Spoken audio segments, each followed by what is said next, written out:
Bienvenidos a nuestra sesión académica mensual correspondiente al mes de septiembre. Y para eso voy a ceder los micrófonos a la doctora Carla Ramírez Cruz, nuestra vocal de enseñanza y evaluación, para que nos presente a nuestro gran ponente del día de hoy. Buenas noches a todos, colegas. El día de hoy, pues tenemos el honor de tener a la doctora Nalin Lisset Rodríguez Brindis. Ella es oncóloga pediatra, egresada del Instituto Nacional de Pediatría, certificada por el Consejo Mexicano de Certificación en Oncología Pediatra, pediatra egresada del Hospital de Alta Especialidad del Niño, Dr. Rodolfo Nieto Padrón, en Tabasco. Es certificada por el Consejo Mexicano de Certificación en Pediatría. Es médico oncóloga adscrita al servicio de Oncocrine, profesora adjunta de la materia de pediatría en el IMSS. Formó parte del comité científico delimitado para la alianza entre la Agrupación Mexicana de Oncohematología Pediátrica y Medscape en español del 2019 al 2021. Es miembro de la Sociedad Mexicana de Oncología y de la Agrupación Mexicana de Oncohematología Pediátrica. Es miembro del Consorcio Latinoamericano de Enfermedades Hemato-Oncológicas Pediátricas. El día de hoy, pues, nos va a dar el tema de generalidades del cáncer infantil. Pues estamos en el mes de septiembre. Sabemos que, pues, es un mes de concientización sobre este tema. Bienvenida, doctora. Puede iniciar cuando usted guste. Muchas gracias por la invitación. Buenas noches a todos. Es un gusto enorme poder compartir un poquito de las generalidades del cáncer infantil, sobre todo en el mes de septiembre, en que lo que buscamos es pues sensibilizar y empatizar a todas las personas servidoras del sistema de salud para que atendamos a los niños con cáncer de una manera pues más ágil, más amigable y tengamos tratamientos oportunos. Muchas gracias a todos y bienvenidos a la plática. Como bien dijimos, vamos a hablar un poquito sobre las generalidades del cáncer infantil, sabiendo que, pues bueno, el cáncer infantil, avanzó la diapositiva, pero ya, gracias. El cáncer infantil, pues es cada vez más frecuente en nuestro país y pues a nivel mundial. Se estima que alrededor de 300 niños al año reciben un diagnóstico de cáncer en todo el mundo. Y nada más en nuestro país se cree que al año estamos diagnosticando entre 5,000 y 5,000 o 6,000 casos nuevos al año. Estas estadísticas varían y la realidad es que no tenemos una cifra o un número exacto debido a que consideramos que tenemos un subregistro en la información que tenemos y más adelante vamos a hablar un poquito sobre eso. Pero a manera general, el cáncer poblacional, pues sabemos que ya es dentro de las primeras 3 causas de mortalidad y el 95% del cáncer va a estar confinado a los adultos. Sin embargo, siempre debemos de recortar nuestra pirámide poblacional. O sea, recordemos que la mayoría de los grupos etarios pues representan el grupo de los adultos. Sin embargo, la edad pediátrica es muy importante. Si lo traspolamos a que solo de 0 a 18 años es la edad pediátrica y el 5% de todo el cáncer representa el cáncer infantil, pues evidentemente los números sí son alarmantes. En niños menores de 5 años ocupa entre la tercera y la cuarta causa de muerte en este grupo etario. Y pues bueno, sabemos que nuestras primeras causas de mortalidad pues siguen siendo las IRAS, las EDAS y los accidentes y lesiones. Dependiendo de la región y dependiendo del lugar, pues evidentemente estas cifras pueden variar. En niños mayores a 5 años y hasta los 18 años se considera la segunda causa de muerte. Y en México, pues realmente la incidencia va incrementándose de acuerdo a las estadísticas locales. Y bueno, la Organización Mundial de la Salud nos publica esto, ¿no? Países en desarrollos bajos o medianos o con pocos ingresos económicos, pues el panorama no es tan alentador y esto se debe a que no se realizan diagnósticos tempranos y oportunos para evitar tratamientos severos, más agresivos, que dejan secuelas en los niños y pues evidentemente esto nos incrementa la mortalidad.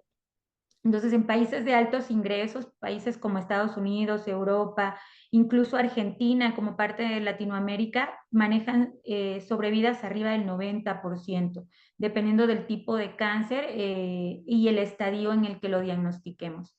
Y bueno, en México sabemos, y yo creo que eso no es tema, pero que el cáncer infantil es cada vez más un problema de salud pública. Y en Oaxaca más, creo, que en otros estados. Y esto se debe a que nosotros tenemos alrededor del 60 al 70% de casos nuevos en estadios avanzados. ¿A qué nos referimos con estadios avanzados? A que estamos diagnosticando a niños con tumores realmente con volúmenes pues muy altos y en estado pues ya metastásico. Y que también debido a la dispersidad geográfica, a las condiciones económicas, socioculturales, pues todavía ocupamos uno de los principales lugares en las tasas de abandono, hasta un 18% de abandono del tratamiento de los niños. Y pues bueno, un problema de salud pública, por supuesto. Hoy, mientras demos esta plática, si la plática dura 1 hora, vamos a diagnosticar alrededor de 20 niños en alguna parte del mundo, ¿no? Entonces, cada 3 minutos se diagnostica un niño con cáncer. Así de impactantes son las cifras. Y bueno, estas se las quise poner porque nosotros llevamos un registro nacional de cáncer y pues cada año se ingresan los casos en este registro y estos solo son los casos registrados en niños. Si observan ustedes, para el 2015 registramos alrededor de 2,869 casos nuevos, ¿no? Decíamos que hasta 5,000, porque realmente las estadísticas, si juntamos este registro era inicialmente solo de servicios de Secretaría de Salud, actualmente ya lo está llenando IMSS e ISSSTE, pero realmente los números pues van a la alza. ¿Por qué aquí no se refleja para los últimos años? Pues, ¿qué ocurrió en el 2019, 2020? La pandemia, ¿no? Entonces la gente prefería no ir al hospital o atenderse en hospitales privados. Y a partir del 2018 se deja o termina con el cambio de gobierno el seguro de gastos médicos mayores que tenían los niños con cáncer, el gastos catastróficos, y pues se deja de ofertar la quimioterapia y por lo tanto hay un desabasto nacional que creo que todos supimos y se deja de dar el tratamiento gratuito a los niños y pues se viene toda una serie de adaptaciones para que puedan tener los tratamientos y muchos de los niños que tenían posibilidades de atenderse en medios privados, pues se atienden en medio privado. Y esto ha hecho que haya un subregistro de cáncer. Realmente no creemos que los casos hayan disminuido, sino más bien que no se están registrando en este registro nacional de cáncer. Y bueno, en cuanto a Oaxaca, los tipos principales de cáncer que se reportan, justo los que hemos estado observando en los reportes de este registro nacional, pues no difieren mucho de lo que está reportado a nivel internacional. Y pues como sabemos, el 50% del cáncer infantil en nuestro país van a ser leucemias agudas. La más frecuente, en el 80%, van a ser las leucemias linfoblásticas y en menos porcentaje las mieloblásticas. Los linfomas ocupan la segunda causa de cáncer y en tercer lugar los tumores del sistema nervioso central. Y a diferencia de otros estados en la República, en Oaxaca los tumores germinales ocupan la cuarta causa de cáncer. En otras regiones alrededor del sexto al séptimo lugar. Entonces yo creo que es relevante mencionarlo acá porque nosotros vemos muchos niños con tumores de ovario o tumores testiculares o masas mediastinales que se asocian a tumores de células germinales. Y bueno, en Oaxaca es la principal causa de muerte por enfermedad entre los 5 y 14 años de edad y alrededor del 70% de los casos son controlables o curables siempre y cuando nosotros realicemos una detección oportuna. Esto es lo que se sabe a nivel mundial, regional, y en México es un corte del 2020 del reporte de los cánceres de acuerdo a los grupos etarios. Entonces, en menor de 5 años, ¿cuáles eran los más frecuentes? Siguen siendo leucemia, sistema nervioso central, y aquí el tumor de Wilms ocupa realmente un punto a considerar, ya que es la tercera causa de incidencia de cáncer. Entonces, cuando ustedes vean un niño panzón, es bien importante que sospechemos o pensemos si no se trata de que el niño está teniendo una masa abdominal que quizá no nos hemos dado cuenta, y entonces hacer un abordaje completo y sospecharlo va a hacer que podamos detectar este tipo de patologías. En el grupo de 5 a 14 años de edad, las leucemias siguen siendo la primera causa o la principal causa, los tumores del sistema nervioso central, y aquí empezamos a ver con mayor frecuencia los linfomas no Hodgkin. ¿Cuáles son los linfomas no Hodgkin? Pues el principal y el más frecuente en nuestro medio, el linfoma de Burkitt, que casi siempre tiene una presentación más frecuente como primario abdominal. Y en los adolescentes empezamos a ver leucemias, tumores del sistema nervioso central, pero aquí ya, si ustedes se dan cuenta, entra el grupo de tumores testiculares, linfoma no Hodgkin, y los tumores de la glándula tiroidea, ¿no? El carcinoma tiroideo que cada vez, por algún motivo, estamos viendo de manera más frecuente. Y ahora, nosotros como médicos podemos prevenir el cáncer. ¿Ustedes como médicos de primer contacto consideran que pudiéramos prevenir el cáncer infantil? Pues la realidad es que no podemos prevenir. Podemos disminuir factores de riesgo, podemos identificar factores predisponentes, pero no lo podemos prevenir. A diferencia de los adultos, que hay cánceres inducidos por la ingesta de alcohol, por la ingesta de tabaco, por el consumo o inhalación de sustancias tóxicas. Quizá pudiéramos decir, evito la aplicación de virus de papiloma humano que me pudiera prevenir en algún momento tener cáncer cervicouterino. Sin embargo, en los niños no podemos prevenirlo. ¿Por qué? Pues es muy difícil hacer prevención primaria o prevención secundaria, porque sabemos que aunque es una determinante multifactorial, casi siempre trae un defecto genético que es lo que condiciona o predispone al niño a tener el cáncer. Pero ¿qué sí podemos hacer? Identificar factores de riesgo o factores asociados al cáncer. Podemos detectar exposición a sustancias tóxicas y evitarlas. Podemos detectar nuestra población en riesgo, que serían los niños que tienen o padecen algún tipo de síndrome de cáncer infantil, los niños que tienen síndromes genéticos, síndrome de Down, Turner, Klinefelter, síndrome de Costello, cualquier síndrome neurocutáneo o de línea media, pues todos esos sabemos que son síndromes de fragilidad cromosómica y que en algún momento estos niños pueden estar más expuestos al riesgo de tener cáncer. Y obviamente, sobre todo, medicina familiar, que es el pilar o la base de la medicina, pues fomentar o promocionar los hábitos de vida saludable, realizar ejercicios, evitar la inflamación crónica, tener una alimentación saludable en base al plato de buen comer, y la capacitación a los padres para que los padres puedan saber que hay estos factores de riesgo, factores asociados que podemos mitigar o disminuir en base a estos hábitos de vida saludable. Y bueno, ¿qué factores predisponentes podemos tener en niños menores de 18 años, ¿no? En pacientes en este grupo etario de 0 a 18 años? Y sabemos que el cáncer es multifactorial, que no se debe solo a un factor genético, sino que cohabitan muchos factores para que se pueda desencadenar el cáncer. Hay factores genéticos, factores ambientales, factores socioeconómicos. Y bueno, en la pregunta del 50,000, ¿podemos saber por qué nos dio cáncer? Pues realmente no a ciencia cierta, porque la mayoría de los cánceres en pediatría tienen una etiología desconocida. Hay factores predisponentes que, como bien ya dijimos, incrementan el riesgo de condicionar un cáncer.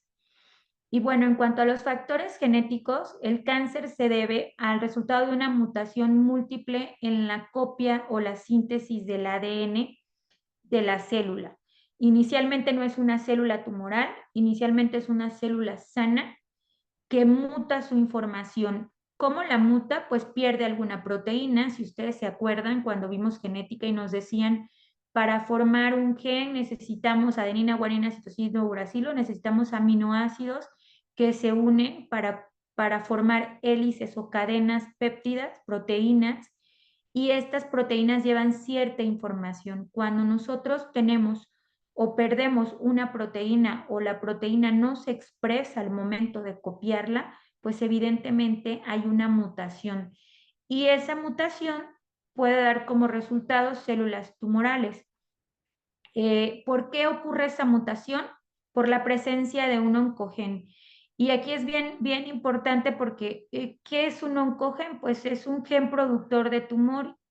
¿Y quién se convierte en un oncogen? Pues un protooncogen cuando falla.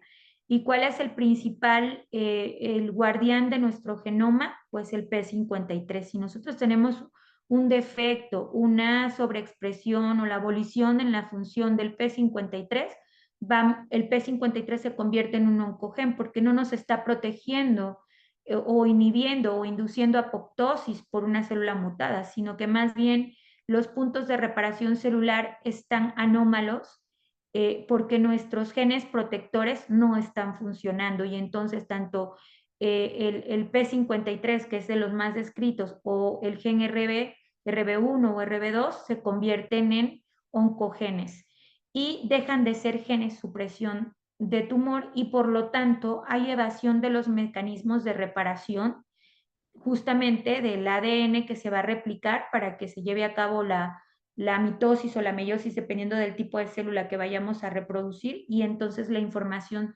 se copia mal y por lo tanto tenemos células mutadas que tarde o temprano van a derivar en una célula tumoral. Y pues bueno, está la predisposición genética, ya habíamos comentado, la deficiencia de la proteína P53, la exposición a carcinógenos, es decir, sustancias tóxicas que justamente hacen que nuestros mecanismos de reparación celular estén inhibidos por esta exposición a esta sustancia tóxica y por lo tanto pues tenga mayor riesgo a desarrollar cáncer. ¿Cuáles son estas sustancias cancerígenas? Pues puede ser la radiación, el antecedente de haber tenido un primer cáncer, cada vez se asocia más a la contaminación ambiental, estamos más radiados y más expuestos de manera directa a la contaminación, radiación ambiental. En los lugares donde ha habido pues, desgracias como en Chernobyl, en Hiroshima, Nagasaki, donde el tipo de bombas estas o la toxicidad que se dio por radiación emitida en las fábricas donde explotan, pues se ha visto un incremento de cáncer. Las industrias que depositan los desechos químicos en los ríos y la gente que consume agua alrededor de este río que esté expuesto a estos contaminantes, pues evidentemente nos estamos comiendo el carcinógeno todos los días. Recientemente, el Hospital de la Niñez Oaxaqueña, en su mayoría el Hospital de la Niñez Oaxaqueña y en poquita medida el Instituto Mexicano del Seguro Social en el área de Oncocream, ingresamos nuestros pacientes en un proyecto que se llama PRONAI, que de hecho lo hace el Instituto Mexicano del Seguro Social. Ingresábamos a todos los niños con diagnóstico de leucemia a una base de datos y enviábamos una muestra sanguínea para que ellos determinaran si habían factores de riesgo asociados que pudieran estudiarse y lo que se vio es que habían grandes cantidades de sustancias tóxicas, principalmente arsénico, plomo, etcétera, muchas sustancias que se han asociado al desarrollo de cáncer infantil y pues la incidencia venía alrededor de la población del río Atoyac, que viene desde Puebla y va bajando, entonces toda esa población se considera zona endémica de cáncer y pues bueno, ya es hay publicaciones sobre eso para el que tenga ganas de estudiarlo, pero realmente es un factor de riesgo. Entonces en Oaxaca, por lo tanto, por eso estamos viendo cada vez mayor incidencia de cáncer. Y pues bueno, sustancias químicas como las que ya mencionamos y biológicas, pues el virus de Epstein-Barr, las zonas trópicas húmedas donde el virus de Epstein-Barr es endémico, pues realmente ahí tienen un incremento más que en otras poblaciones de linfomas y leucemias. Entonces eso está bien descrito. Y una función inmunológica alterada. Y anteriormente creíamos que los niños desnutridos eran nuestra población en riesgo. Actualmente ya sabemos que los niños con síndrome metabólico, obesidad y sobrepeso, pues también tienen disfunción inmunológica, están mermados en los puntos de reparación inmunológicos y por lo tanto pues también son un grupo foco rojo de alto riesgo de cáncer. Y entonces hablábamos qué factores asociados, ¿no? Hacer una historia clínica adecuada y estudiar, yo le decía a los residentes de medicina familiar que rotan conmigo que desde el núcleo familiar, hablamos nosotros a nivel de medicina familiar, hay disfunción familiar. La madre se va, deja el hogar y la deja a cargo de la abuela y son 7 nietos, porque aparte viven abuelos, tíos, compadres, todos en una sola casa. Y pues ahí empezamos a ver que hay deficiencia de nutrientes, hacinamiento, pobreza, marginación, infecciones de manera recurrente, sobre todo desde el momento de la concepción. Es una mujer que crece en este medio con deficiencias nutricionales, con deficiencias higiénicas y por lo tanto pues mayor riesgo de infecciones. ¿Y qué pasa con esa mujer desnutrida u obesa que se embaraza? Pues evidentemente tiene mayor riesgo de infecciones. ¿Y cuáles se han asociado a mutaciones durante el embarazo que pudieran condicionar defectos en la reparación celular? Pues infecciones por virus de influenza, por varicela, por rubiola, madres diabéticas durante la etapa gestacional o madres obesas que se embarazaron ya con sobrepeso u obesidad, pues evidentemente tienen muchísimo más riesgo de que haya alguna pues disfunción en el niño para su reparación celular y por lo tanto se mute la célula.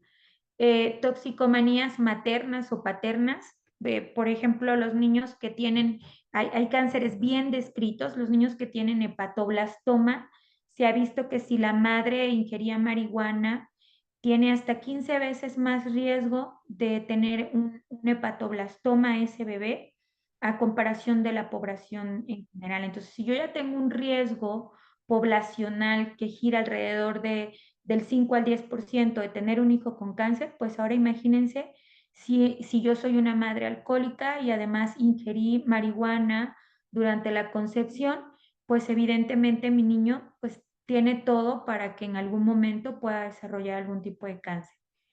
Las madres que han tenido abortos espontáneos, siempre es importante que hagamos la consejería y le digamos a los padres la importancia de que se estudien los residuos fetales, mandar a patología el producto y nos puedan decir, es que hubo una infección durante el embarazo y por eso fue el aborto, o hay una alteración genética que hace que el niño, pues, que no se logren los embarazos, ¿no? Familiares de primera línea con diagnóstico de cáncer. ¿Cuál es la primera línea? Abuela, la mamá y en este caso el caso problema que va a ser nuestro paciente. Entonces, si es un niño que ya tiene toda una historia, la abuela paterna tuvo cáncer de colon, la tía paterna ahorita tiene cáncer de mama y diagnosticamos al niño, pues evidentemente eso es una familia con síndrome de cáncer familiar. Ya son 2 o más líneas directas con afección. Y familiares con síndromes hereditarios. Ayer justo en una sesión clínica veíamos un caso dermatológico de incontinencia pigmentis. Y decíamos, bueno, los niños con incontinencia pigmentis, ¿qué es? Pues hay una alteración ligada al cromosoma X, que es autosómica dominante, y los niños no logran sobrevivir, porque pues obviamente como tienen, es dependiente del cromosoma X, pues son niños que las madres tienen abortos espontáneos si son varones, y las niñas logran sobrevivir con ciertas manifestaciones, ¿no? Pero entonces, qué interesante los síndromes que heredamos y que a veces esta familia ni siquiera sabía que tenían esta enfermedad hasta que se estudia al bebé recientemente. Y pues tenían todo un antecedente de linaje con alteraciones de la piel propias de la patología. Y así hay muchos otros, ¿no? Polipomatosis familiar, enfermedad hematodiidea familiar, síndromes de neuroblastoma familiar, retinoblastoma familiar, etcétera, ¿no? Hay síndromes bien descritos. Y bueno, antecedentes personales que nosotros debemos de interrogar en nuestra historia clínica: sobrepeso, adiposidad, obesidad, hipercolesterolemia familiar, evidentemente los padres, ¿qué hábitos tienen los padres? ¿Practican algún ejercicio? ¿Estimulan al niño para que realice algún tipo de deporte? ¿Por qué el deporte nos interesa tanto? Porque sabemos que al momento de que estamos haciendo ejercicio, estamos ayudando a liberar oxidantes de nuestro cuerpo que se convierten en toxinas que se van acumulando y que son parte del estímulo a una inflamación crónica en nuestro cuerpo, y que está determinado que es un factor predisponente muy importante para el desarrollo del cáncer.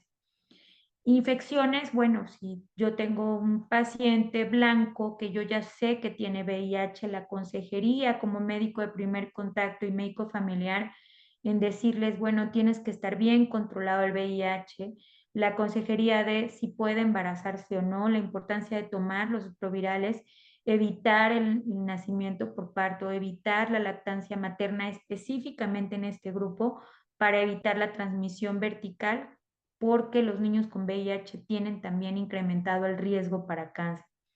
El virus de Epstein-Barr, pues también eso no lo podemos evitar, estamos en el ambiente, la mayoría somos portadores del virus. El virus del herpes humano tipo 6, hepatitis B y C, malaria, virus linfotrófico humano, el virus de papiloma humano, los niños que tienen verruguitas, determinar si hay algún factor extra agregado, y pues evidentemente estimular a los padres con la capacitación continua de la importancia que tiene la vacunación, ¿no? Y sobre todo la vacunación en las adolescentes para virus de papiloma humano, que nos pueden prevenir pues otros cánceres a continuación de la etapa pediátrica. Evitar la exposición a toxinas ambientales, pues cada vez está siendo más complicado. O sea, no podemos decir, pues yo vivo a una cuadra ahí del Atoyac y no puedo decir, pues ya muevo la casa para otro lado, ¿verdad? Pero sí tratar de nuestro consumo de agua, estimular a nuestras poblaciones que no consuman agua de pozo, si el agua es de pozo, hervirla, clorarla, tenerla debidamente desinfectada.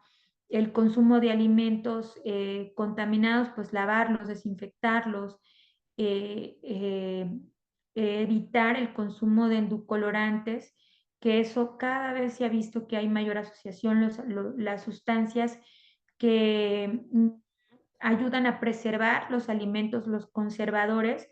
Entonces, tratar de comer lo más sano y natural posible, inclusive el orgánico, pues estimularlo cada vez más, ¿no?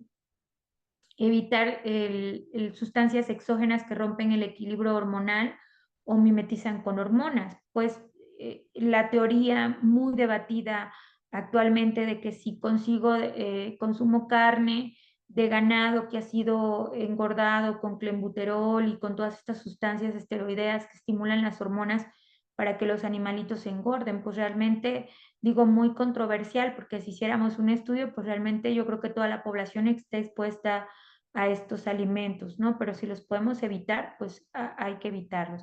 Carcinógenos ambientales, que ya hablamos un poquito, físicos, químicos o los propios del ambiente.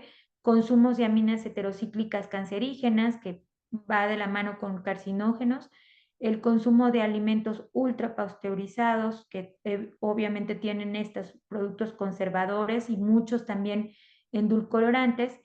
Y por ahí muy controversial que si los campos electromagnéticos son un factor de riesgo, siguen apareciendo en nuestras guías clínicas, pero todo lo electrónico genera un campo electromagnético. El hecho de que el niño esté en la computadora, en el televisor, en el teléfono, cada vez ahora más con la tecnología, pues sí nosotros como médicos informar a nuestra población en general que eviten o midan los tiempos del consumo en estos aparatos electrónicos a los niños porque generan campos electromagnéticos, ¿no? La gente que vive cerca de las torres de electricidad, pues en algún momento fueron estudiados y se vio que hay un leve incremento de la población que vive alrededor de estas torres, de la incidencia de cáncer.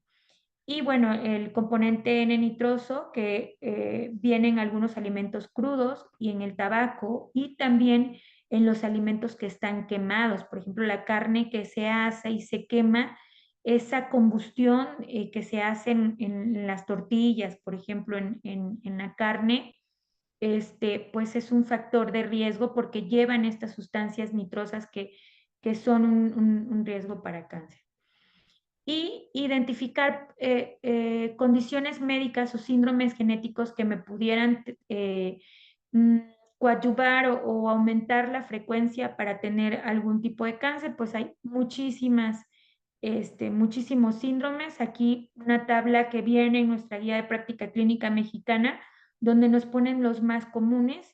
Ya mencionamos algunos de estos, pero observen ustedes, niños con ataxia telangiectasia, síndrome de Bloom, anemia de Fanconi, síndrome de Down, retinoblastoma familiar, poliposis adenomatosa familiar, etcétera, ¿no? Pero algo bien importante que yo siempre les digo y a veces lo tomo a manera de relajo o de chiste, pero no es chiste. Nosotros durante nuestra formación en pediatría tuvimos un caso de un niño que cuando nace, pues decimos está dismórfico. Tenía implantación baja de las orejas, epicanto, nariz ancha, los deditos eran gordos y cortos, las manos toscas, ¿no? Entonces decíamos, pues no parece Down, pero pues no está normal, ¿no? Entonces cuando vamos y hablamos con la mamá, nos dice la mamá, pues es que el niño se parece al papá. Y al hacer toda la historia clínica, la abuela, que evidentemente era la abuela paterna, dice, no, es que mi nieto es igualito a su papá. Entonces, al decirle, señora, pues hay que hacer consejería genética, lo vamos a hacer una interconsulta para que lo valore el genetista y pues se le realice un cariotipo y se descarte algún tipo de síndrome que le esté condicionando dismorfia al bebé. Y pues se hizo la interconsulta y todo. Al poco tiempo llega el papá, porque el niño estuvo hospitalizado por alguna situación con nosotros. Vemos al papá y dijimos, no, pues sí, el niño se parece al papá, ¿no?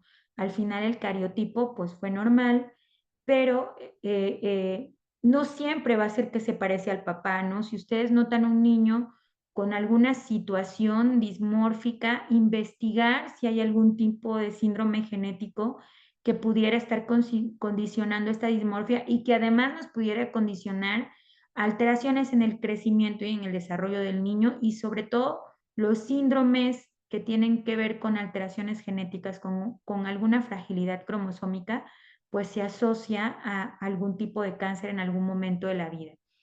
Algo bien frecuente aquí en Oaxaca que nosotros vemos es la neurofibromatosis y también es un síndrome asociado a cáncer y mucho más frecuente de lo que la literatura dice. En Oaxaca hay muchos casos y es muy característico ver a los niños con sus manchas café con leches. Recordemos que los criterios más de 6 manchas café con leches o una mancha extensa con un fibroma de base, pues me hacen la sospecha y los nódulos de Lynch en los ojos.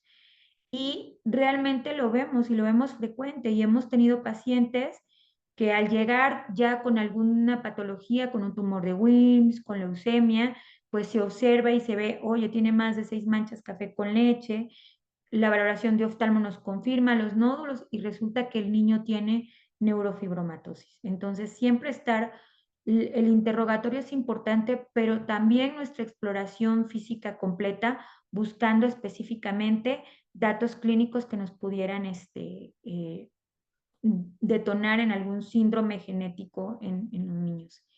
Y bueno, un factor de riesgo importantísimo, y esta diapositiva me parece muy buena y para tomarse el tiempo y estudiarla, es que ¿qué factores de riesgo me condicionan cáncer? La perpetuación de la inflamación en nuestro cuerpo. ¿Y qué cosas inflaman nuestro cuerpo? Infecciones crónicas. ¿Quiénes van a tener infecciones continuas o crónicas y recurrentes, pues los niños que tienen alguna deficiencia inmunológica, ya sea que hayan nacido con una inmunodeficiencia primaria, que hayan adquirido una inmunodeficiencia y una inmunodeficiencia secundaria, como las que ya comentábamos, hepatitis, VIH, o inmunodeficiencias adquiridas como la desnutrición o la obesidad. Y entonces esos niños que recurrentemente están infectados tienen virus de Epstein-Barr una vez, tienen una segunda infección y entonces hacen un mimetismo, el virus logra cohabitar o se adhiere a proteínas propias de la membrana celular y alteran la función y mutan esa célula porque están adheridas a la célula. Entonces cambian el entorno celular, logran burlar los puntos de reparación porque se reconoce como propio ese virus o esa sustancia que está adherida a nuestra célula y por lo tanto no la reconoce nuestro sistema inmunológico como una célula anómala y no se destruye ni se repara. Y por lo tanto esta infección crónica está condicionando una mutación celular en cualquier célula. Y por lo tanto, en algún momento se da replicación celular, es decir, se copia esa información ya mutada, se reproduce la célula, se hace una segunda, una tercera, una cuarta mutación y por lo tanto se desarrolla una célula tumoral que se reproduce, reproduce, reproduce hasta formar un tumor. Y entonces esta proliferación anómala y descontrolada celular nos va a dar si ocurre en el riñón, con las nefronas, pues un tumor renal, que puede ser un tumor de Wilms, que puede ser un sarcoma renal. Si ocurre a nivel del hígado, va a ser un hepatoblastoma, un hepatocarcinoma. Si ocurre a nivel de la sangre, de las células madres hematopoyéticas, pues va a ser una leucemia. Si ocurre a nivel de tejido ganglionar, nos va a dar como resultado un linfoma. Y entonces vean ustedes cómo esta inflamación crónica continua en los niños o esta inflamación aguda en pulsos, o sea, ya hoy viene por diarrea, en 15 días viene por infección de vías respiratorias, en otros 15 días viene por alguna otra situación, pues me está haciendo que continuamente esté inflamado por la infección y por lo tanto se vuelve una inflamación crónica. Alteraciones en el sueño y también viene la broma, ¿no? Ay, doctora, el niño no se duerme y me dan las 11 de la noche y este niño no se duerme. Ah, pero pues el niño ahí con la mamá viendo Betty la Fea o viendo las telenovelas y entonces pues el niño obviamente no se va a dormir porque tiene todos los estímulos alrededor para no dormirse. Entonces es bien importante que nosotros capacitemos a los papás de que el niño debe cumplir un ciclo de sueño alrededor de 8 a 10 horas diarias de sueño o más dependiendo de los grupos de edad. Alteraciones en la microbiota. ¿Qué cosas me alteran la microbiota? Pues lo principal, doctores, el uso indiscriminado y continuo de los antibióticos. ¿Y cuántos no hemos visto los casos de pues para ver qué pega, ceftriaxona intramuscular 3 días, que se lleve el metronidazol tomado y pues de paso le ponemos una Dexa para que se le quiten todos los males, ¿no? Y entonces hacemos un cóctel de la farmacia que es muy común y no nos damos cuenta de la importancia de que si no requiere el antibiótico, no es necesario administrarlo.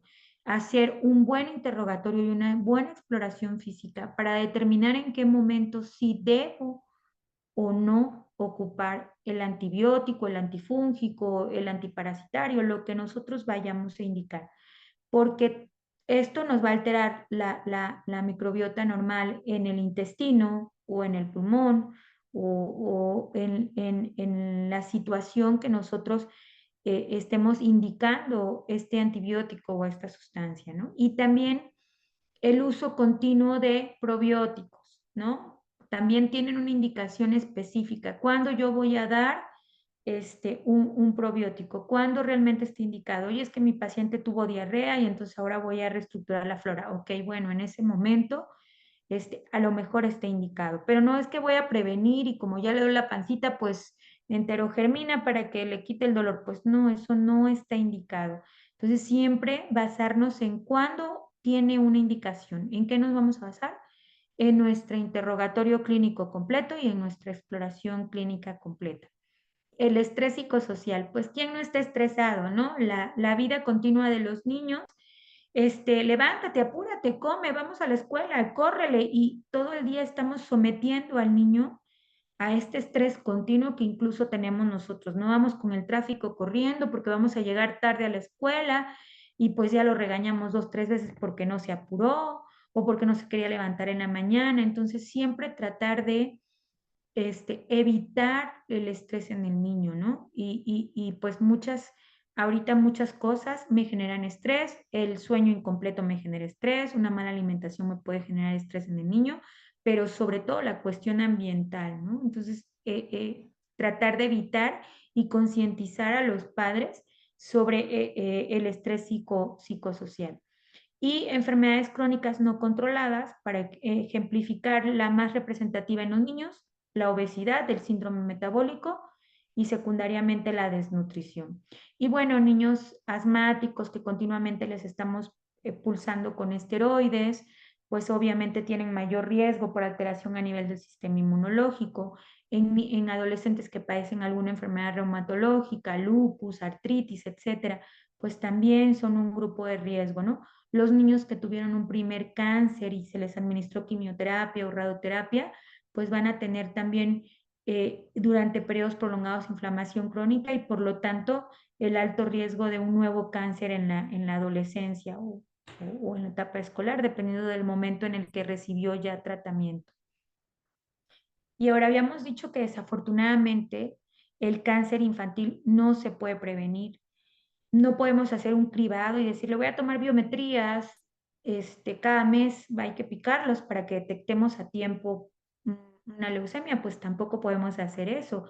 Ultrasonidos a todos cada 4 o 5 meses para estar determinando si no tienen masa abdominal y esto, pues realmente pudiera ser una iniciativa buena, pero sabemos que esto no es posible. Entonces, detectarlos por cribado, como en los adultos que vamos a hacer Papá Nicolaos, mastografías, etcétera, pues en los niños realmente no podemos detectar por cribados, pero lo que sí podemos hacer es una detección oportuna. Y ahí es donde el médico familiar juega un papel indiscutiblemente importantísimo como pilar de la medicina.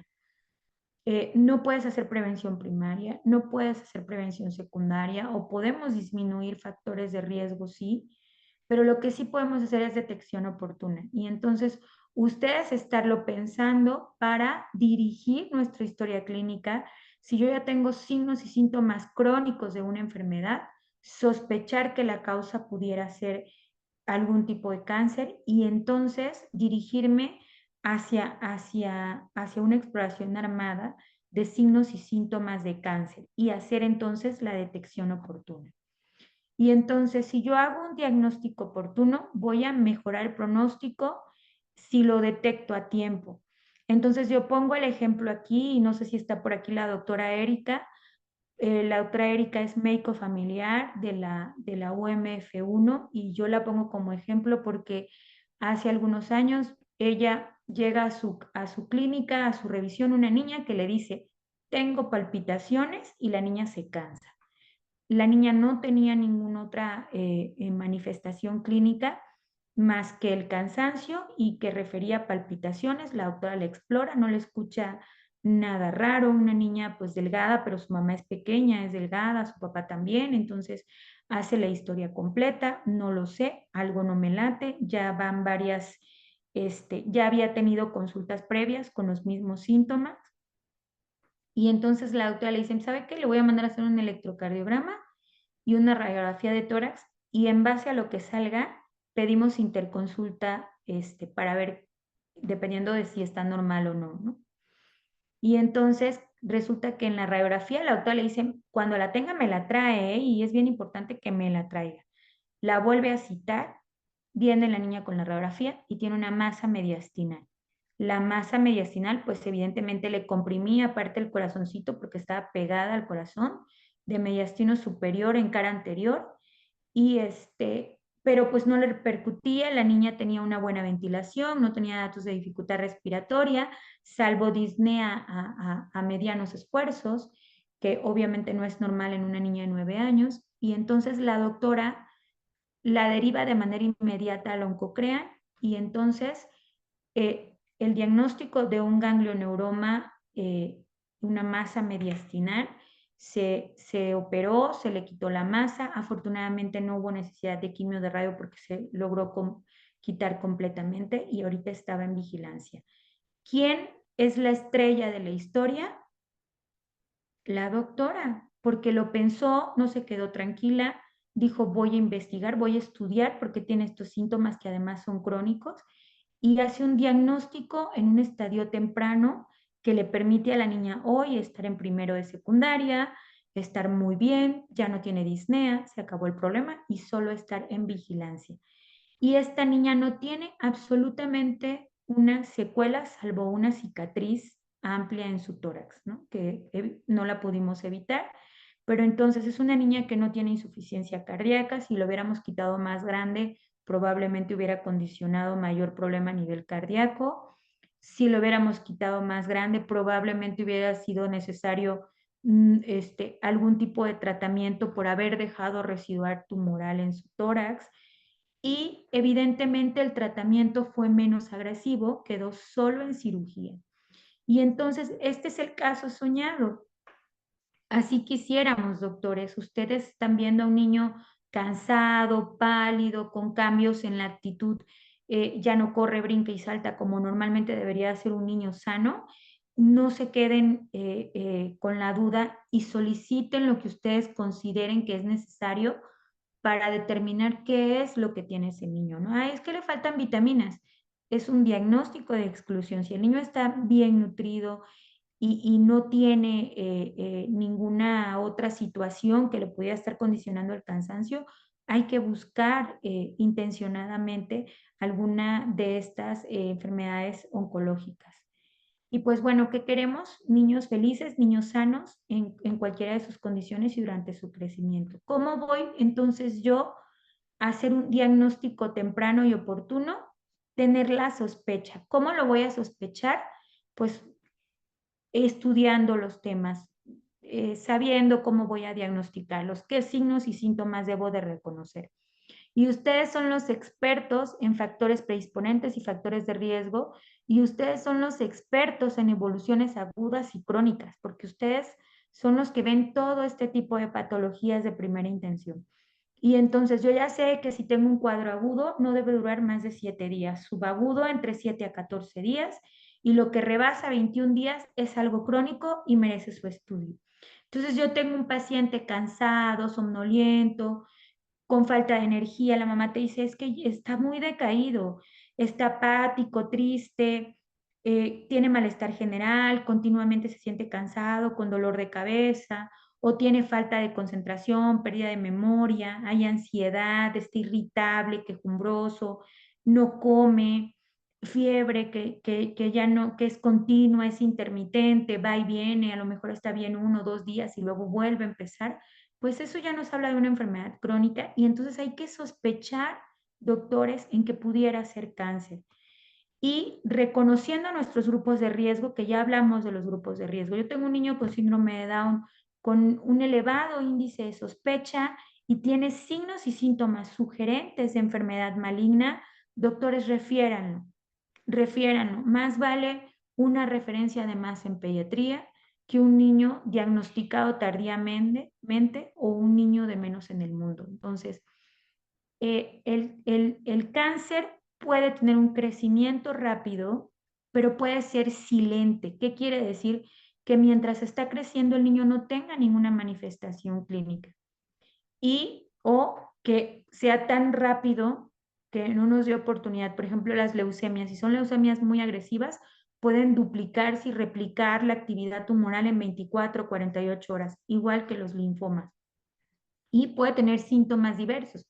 Puede ser una leucemia florida con datos de sangrado, pérdida de peso, fiebre intermitente y que tú la puedas diagnosticar fácilmente porque tiene todos los síndromes que integran una leucemia, a únicamente artralgias o lumbalgia, y ese será el único síntoma que te está manifestando el familiar. Entonces vean ustedes la importancia, pueden ser síntomas diversos y que nos pueden enmascarar otro tipo de cuadros. Entonces, habitualmente los síntomas pueden ser muy específicos o totalmente inespecíficos de la patología. Y entonces, investigar o estudiar los síntomas principales de cáncer. Fiebre sin causa aparente. Sí, tuvo un cuadro gripal hace 15 días, pero desde entonces la fiebre sigue y es de manera intermitente. Y además le están saliendo puntitos rojos y moretones en el cuerpo. Pues ya tienes 2 datos. Es que es dengue porque estamos con la moda del dengue y tiene puntitos rojos que pueden ser petequias por la fase en que está de dengue. Pero doctores, si dijimos que tiene 15 días con fiebre, eso ya no puede ser dengue. Entonces hay que buscar intencionadamente otros datos, dirigir bien nuestro interrogatorio, nuestra historia clínica para poder hacer diagnósticos diferenciales. Sangrados frecuentes de nariz o encías al cepillarse los dientes, moretones sin causa aparente, vómitos que no se expliquen. Oye, es que de repente vomita, el niño tiene dolor de cabeza y vomita. Y se alivia levemente, pero después vuelve a iniciar. Eso tampoco es normal y nos pudiera estar sugiriendo, tengo cefalea, la cefalea es continua, es intermitente, lo levanta por las noches, lo hace vomitar, pues aguas, pensar en un tumor cerebral no es tan descabellado, doctores, recordando que es entre la segunda y la tercera causa del cáncer infantil. Y entonces no nos van a llegar así, desafortunadamente nos van a llegar cuando está iniciando la lesión. Y si yo veo una lesión en un sitio anómalo, oye, tiene un grano en la lengua, ¿qué va a hacer ahí un grano en la lengua? ¿No? Y esta imagen que ven ustedes aquí, es de un niño que había consultado como a 6 médicos antes de llegar con nosotros. Y una evolución tardía, porque tenía 6 meses de evolución. Y entonces observen ustedes esto. El niño tuvo que haber dado algún dato. Observen ustedes esto. Este niño empezó con un huequito, dice la mamá, en el paladar.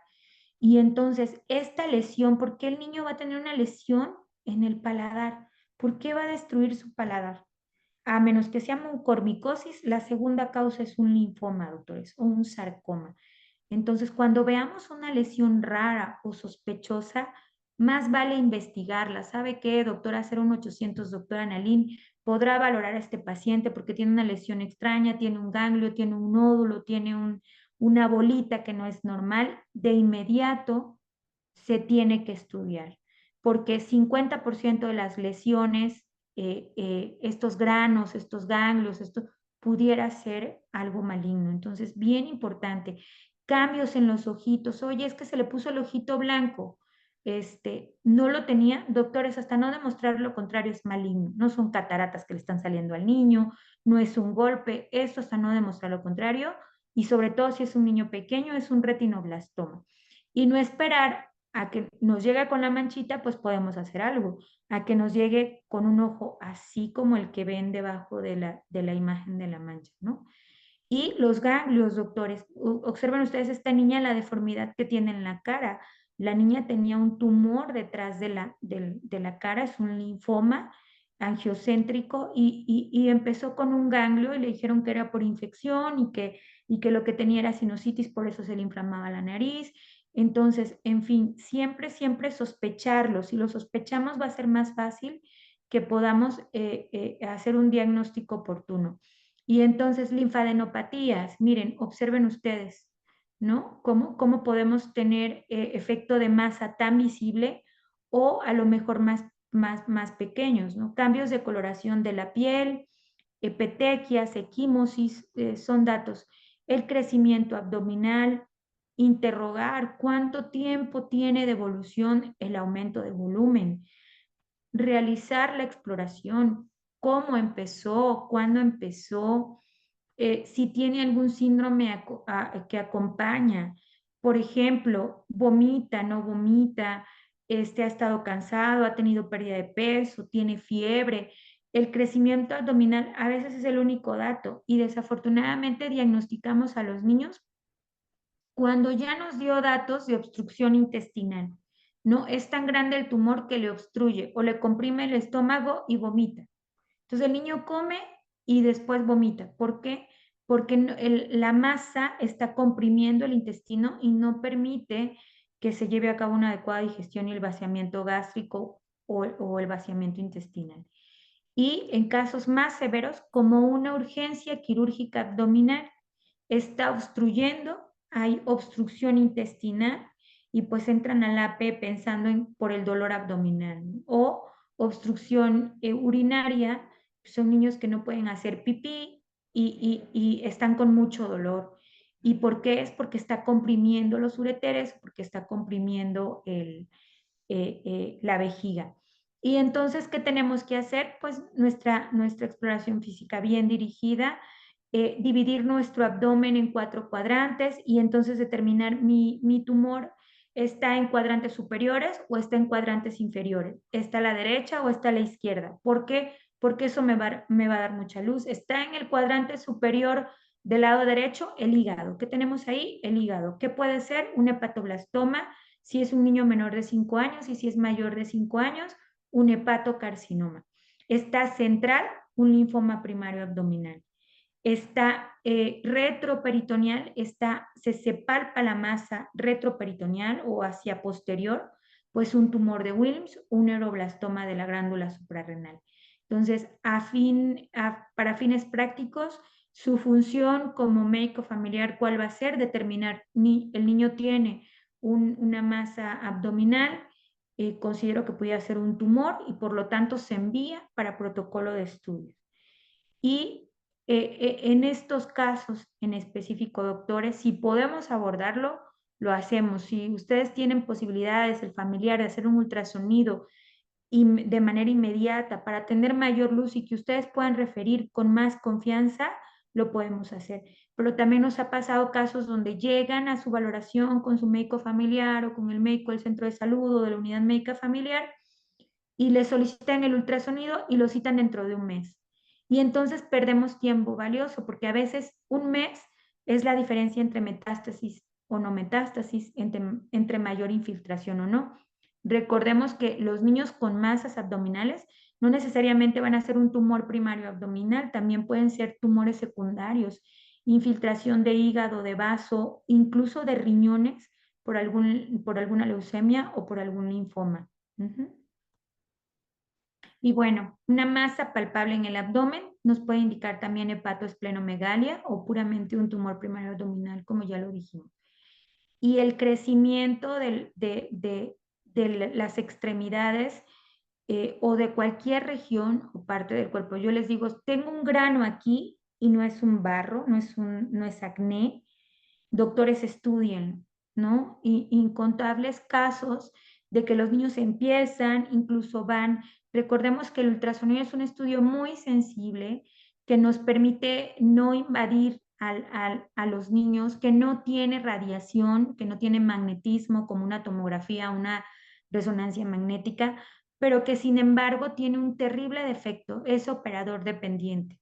Y entonces yo voy hay médicos excelentes que aunque no sean médicos imagenólogos, son muy buenos y muy diestros a la hora de diagnosticar, pero sabemos que también hay los médicos que no tienen esta preparación y que entonces ven, sí tiene una bolita, pues es un lipoma, ¿no? Y no pasa nada, señora, es un granito que tiene ahí.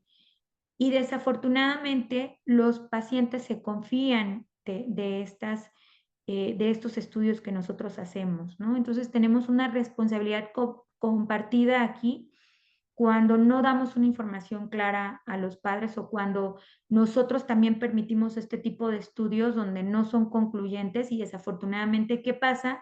Que llegan en estos estadios tan avanzados de la enfermedad, ¿no? Estos niños ya tienen limitación para la movilidad, dolor continuo, alteración vascular y pues desafortunadamente estos niños van a terminar con grandes secuelas porque lo más seguro es que haya desarticular o amputar esta extremidad, ¿no?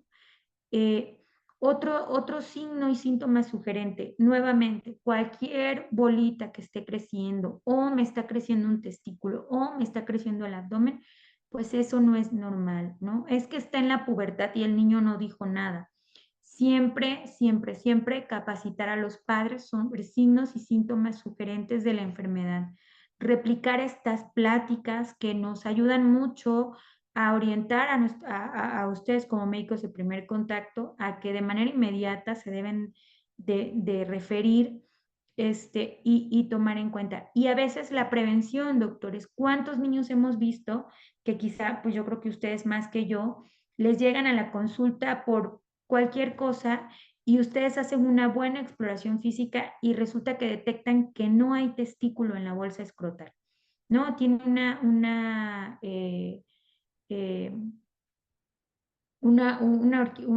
orquiepididimitis o tiene alguna lesión te lo llevaron por otra cosa y tú detectas que hay criptorquidia.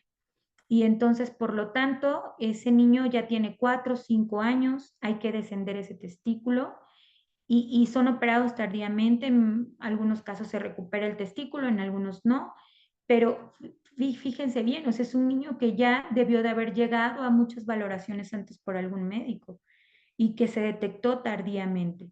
Pues hay niños adolescentes que ese testículo que quedó en canal inguinal o intraabdominal se convierte en un tumor germinal. Y es uno de los factores predisponentes más asociados al desarrollo de un tumor germinal primario testicular, la ausencia del testículo en bolsa escrotal. Entonces, imagínense ustedes la importancia de esta revisión armada. Leucocoria, doctores, cualquier alteración, puede ser leucocoria, puede ser hemocoria. La hemacoria vamos a ver, en lugar de la manchita blanca, una mancha roja. Estrabismo, alteraciones en la vista, alteraciones visuales deben de ser atendidas de manera inmediata y referirlos oportunamente al oftalmólogo o al oncólogo, porque en cuyo caso si es un estrabismo primario y no tiene ningún otro defecto y es nada más el defecto muscular con el que el niño nació, pues se puede reparar si se atiende oportunamente también. Si nació con una catarata congénita que pudiera ser el caso, pues también ocupamos una revisión temprana por el oftalmólogo para evitar la discapacidad visual. Y el crecimiento anómalo de la órbita. Ahora, si el niño súbitamente veía bien y de repente súbitamente te dice, yo ya no veo, o tengo opacidades, o me duelen los ojos, pudiera estarse tratando de un tumor del sistema nervioso central que está manifestando alteraciones visuales y por lo tanto también requiere de una valoración sistemática para descartar alguna patología. Estrabismo, aniridia, ifema, tosis palpebral, o sea, se le cayó el ojito. Pues es una alteración, podría ser del par craneal, le dio parálisis facial al niño, ¿qué es? Es una alteración a nivel del oído, fue posinfeccioso, ¿qué es? O es a nivel central, no es periférico, sino es sistema nervioso central porque hay un tumor intracraneal. Entonces, siempre, siempre, siempre investigar cuál es la causa. Evidentemente, si ustedes ven un niño como el de esta imagen, pues yo creo que no nos queda margen de duda de que lo que tiene es cáncer, ¿no? Pero no debemos ver estos niños. Ya debería de ser una cosa excepcional y desafortunadamente aquí en Oaxaca los seguimos viendo. Le está creciendo de manera anómala, tiene una bola en la espalda, en la rodilla, en el dedo chiquito del pie. O sea, cualquier situación, cualquier masa de tejido anómala que está creciendo, doctores, hay que estudiarlas. Puede ser algo benigno, pero recuerden que dijimos que en el 50% de los casos puede ser una lesión maligna. Esto puede ser un rhabdomiosarcoma, un sarcoma sinovial, un fibrosarcoma, un dermatofibrosarcoma, puede ser una innumerable de situaciones, un linfoma primario de piel, etcétera, ¿no? Y las imágenes que hemos venido compartiendo, ¿no? Observen ustedes la deformidad que tiene esta nena, ¿no? Le crecía y esta nenita, pues decían es porque tiene sinusitis, tiene una infección de la vía respiratoria. En algún momento le dieron esteroides y mejoró. Le dieron prednisona en carabito, mejoró y pues esto nos enmascaró el cuadro. ¿Y qué tenía la niña?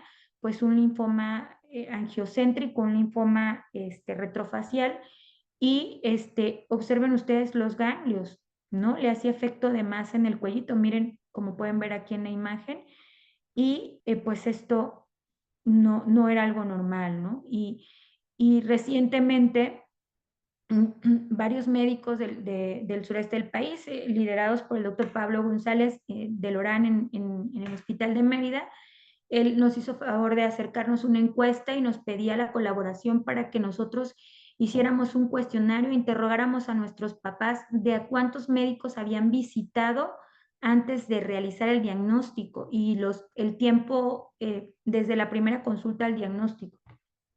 Perdón. Y entonces llenamos el cuestionario y cada médico mandó 10 casos al azar, ¿no? ¿Y cuál es mi sorpresa de que mi promedio de médicos visitados antes de llegar conmigo para el diagnóstico oscilaba alrededor de entre 5 y 6 médicos antes de que le hayamos hecho el diagnóstico? Y el promedio hubo un niño que hasta 8 meses en el retraso del diagnóstico. Entonces, sí van al médico, el problema está en la detección oportuna. Y pues adenopatías, crecimiento ganglionar, si los ganglios tienen datos de malignidad, ¿cuáles son esos datos de malignidad? Están indurados, tienen consistencia pétrea, están adheridos a planos profundos, está difícil la movilidad del ganglio, está acompañado de algún otro síntoma como fiebre, pérdida de peso, desgaste físico, cansancio, apatía, lo que ya hemos venido diciendo alrededor de la plática, pues evidentemente nos obliga a pensar en cáncer infantil.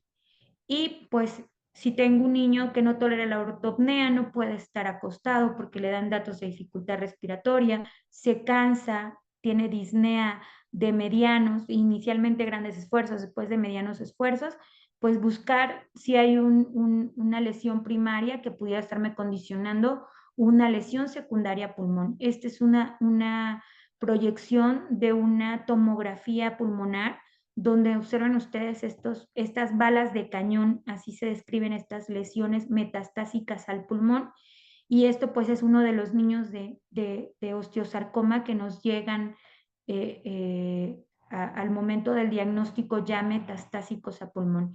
Pues evidentemente estos niños tienen un pronóstico muy sombrío, difícilmente los vamos a poder curar.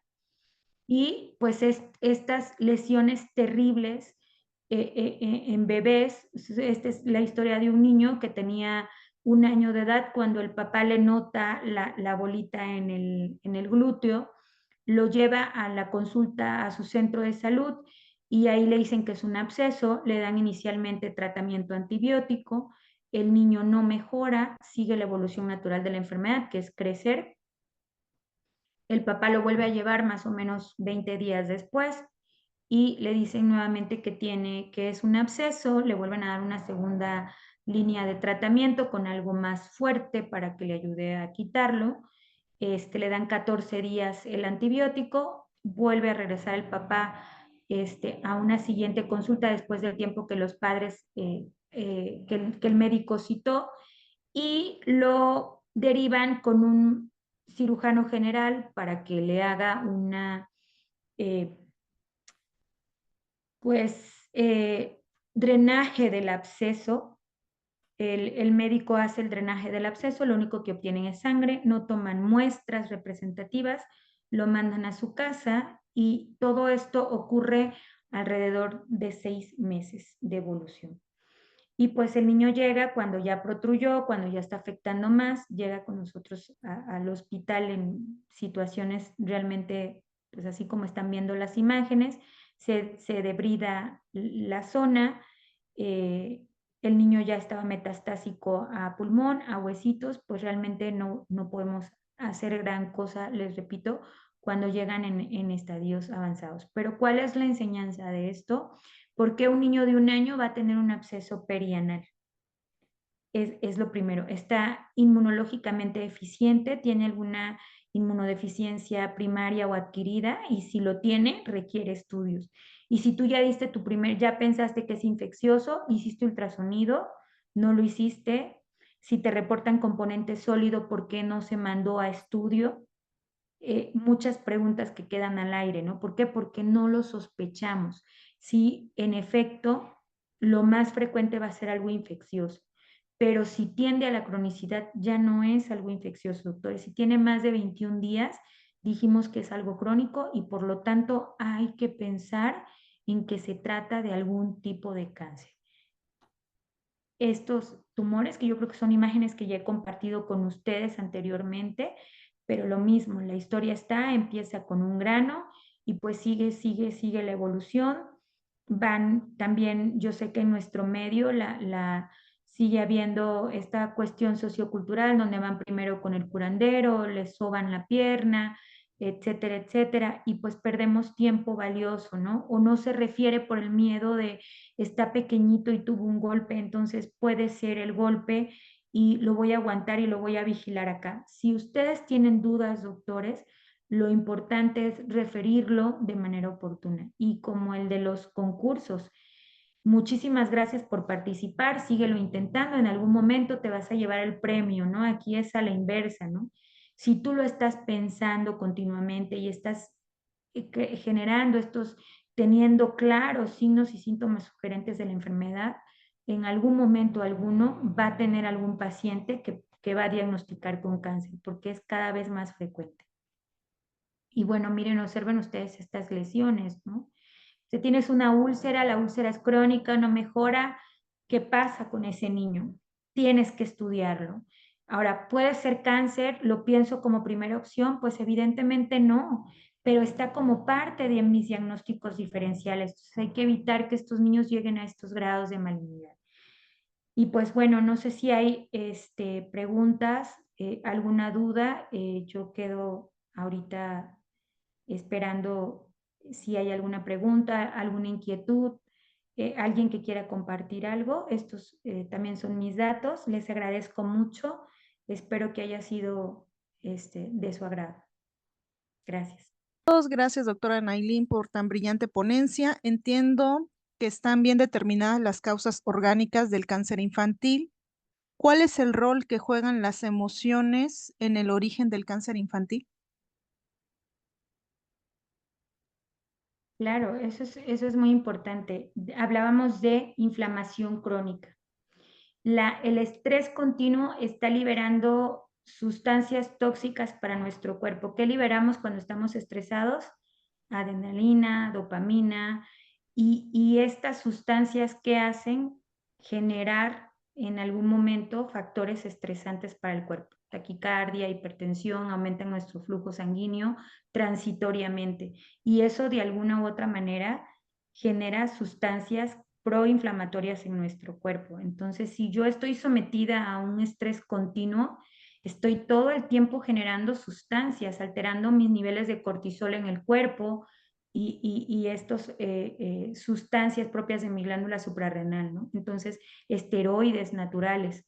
Y por lo tanto estoy inflamándome también de una manera crónica. Las emociones juegan un rol muy importante, doctores, porque no solo generar toda esta liberación de sustancias, sino también la ansiedad continua e incluso depresión en los niños que liberan sustancias, neurotransmisores que para nada son favorables y sobre todo oxidantes naturales que se convierten en toxinas para nuestro cuerpo. Entonces, si yo no tengo una buena alimentación, si yo no hago ejercicio, no estimulo al niño a que realice algún ejercicio extra, al que ya de por sí las escuelas tienen como recreación, pues evidentemente estoy acumulando esas sustancias en mayor o menor cantidad dependiendo de la exposición, ¿no? Promover los hábitos de vida saludable van a disminuir que esta inflamación crónica también disminuya y evidentemente mejoremos las condiciones de nuestros niños, disminuyamos los factores de riesgo. Nos preguntan, doctora, su opinión sobre el uso de complementos alimenticios en el tratamiento del cáncer infantil. No está demostrado que tengan ayuda, que sea algo que vaya a mejorar. E incluso es ampliamente debatido, por ejemplo, Inmunocal, que fue uno de los más famosos, que reforzaba la glutamina, reforzaba el sistema inmunológico y que entonces los niños tenían menos complicaciones y mejoraban el tratamiento. Recordemos que todos estos suplementos tienen un proceso químico para su elaboración y que tienen un metabolismo de primer paso por el hígado, una eliminación gastrointestinal y renal, y que por lo tanto compiten o pueden llegar a competir con la quimioterapia o pueden de alguna manera cohabitar en ese momento, y no hay un estudio claro que determine si mejoran las condiciones de los niños. Nosotros lo que siempre decimos y sugerimos es no ingerir ningún tipo de estos suplementos o curas mágicas, ¿no? Como el Herbalife, el Inmunocal, Usana. No. Si después del tratamiento, ya cuando están en vigilancia, los familiares quieren ingerir estas sustancias, no tenemos ningún tema con que lo hagan. O sea, no se ha probado tampoco que sean dañinos, salvo algunos que sí hay incluso reportes que pueden condicionar daño hepático, pero siempre y cuando ya no estén en tratamiento de oncológico, nosotros no lo recomendamos. Respecto al caso reciente de la pequeña que falleció por implantes mamarios, ¿se espera una alta incidencia de cáncer asociado a implantes en la población pediátrica? ¿Existe algún caso reportado en la literatura?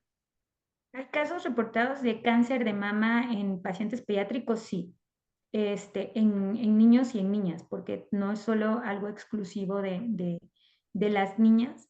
Es excepcional en varones, pero por ahí hay casos publicados, son casos muy aislados. Nosotros afortunadamente no tenemos una frecuencia de cáncer de mama ni una alta incidencia.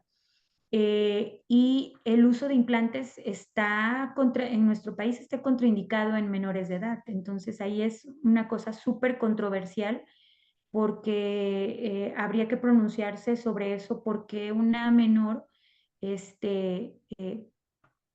fue sometida a la colocación de implantes. Y los implantes de alguna u otra forma generan un factor de riesgo por los implantes están generados de algunas sustancias que se ha visto que a la larga son un factor de riesgo. Entonces, hay un incremento de la incidencia, pero esto es en adultos. Entonces, en niños por implantes no, porque realmente tampoco lo vamos a ver de manera temprana. Se observa a lo largo, a los años de haber tenido la colocación de los implantes. Entonces, en niños no hemos visto un caso por implantes. Gracias, doctora. ¿Alguien más tiene alguna pregunta?